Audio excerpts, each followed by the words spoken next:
Matapos maapula ang sunog sa Navota Sanitary Landfill na umabot ng ilang linggo, pinangunahan ng DPWH ang inspeksyon doon kasama ang ilang opisyal. May ulat on the spot si Oscar Oida. Oscar?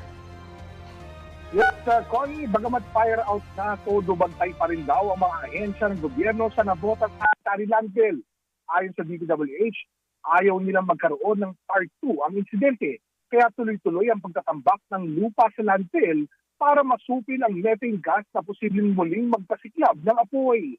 Kaugnay nito, kanina, personal na inspeksyon ni DPWH Secretary Vince Dizon, DNR Secretary Juan Miguel Cunha, DOTR Secretary Giovanni Banoy Lopez, Japan Ambassador Endo Kazuya at negosyanteng si Ramon ang isa sa mga taga-pribadong sektor na tumulong sa pag-apula sa apoy.